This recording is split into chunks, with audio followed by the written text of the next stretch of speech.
Spend enough time studying classical art, and you might start to notice a lot of urine.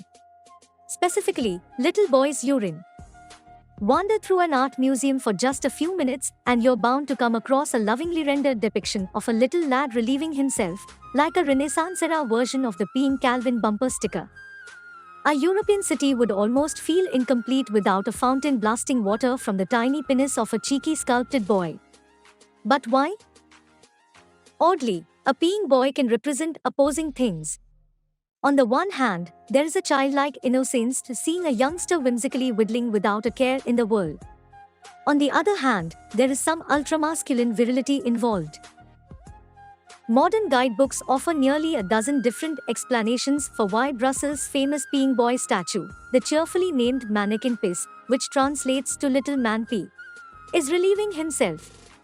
These include several almost certainly apocryphal incidents: an infant Duke Godfrey III of Leuven peeing on enemy soldiers, a toddler putting out a fire that would have engulfed the city, a tiny tinkler extinguishing an explosive charge that would have killed thousands. Nobody really knows.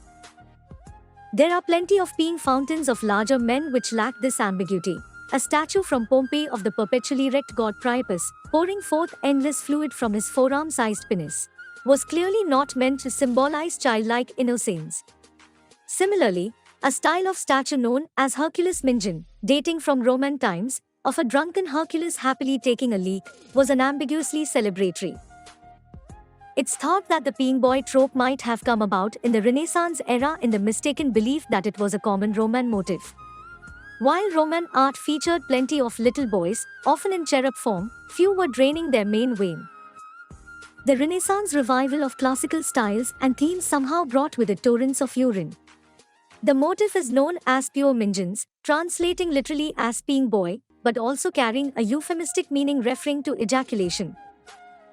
In the 2020 paper The Problems of Meaning and Use of the Pure Mingens Motif in Fountain Design 1400 to 1700, Cambridge architects James Campbell and Amy Boynton point out the frustratingly unclear meanings of endless tinkling toddlers, writing, "As a natural bodily function, often carried out more publicly in the past than it is now by both sexes, urination was no doubt viewed differently in the Renaissance and Baroque.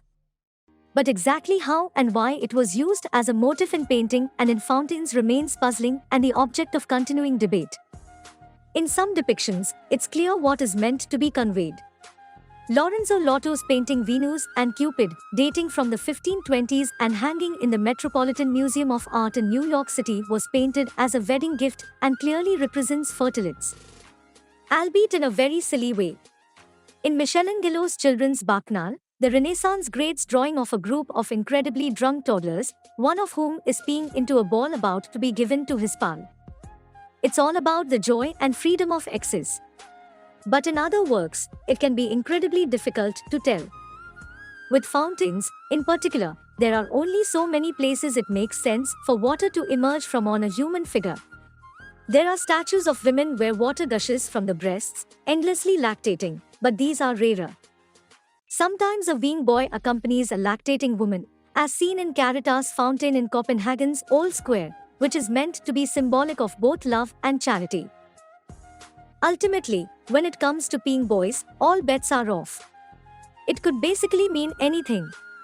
There is pretty much no consistency, even when it comes to individual body parts. While most depictions are as lightly endowed as one would expect given both the art world's proclivity for small penises and the reality of small children's bodies, the 16th century Fontaine des Pisseurs in Locquin, France, features 4 urinating boys with penises that could easily be used to rob a bank. These Renaissance artists really take the piss.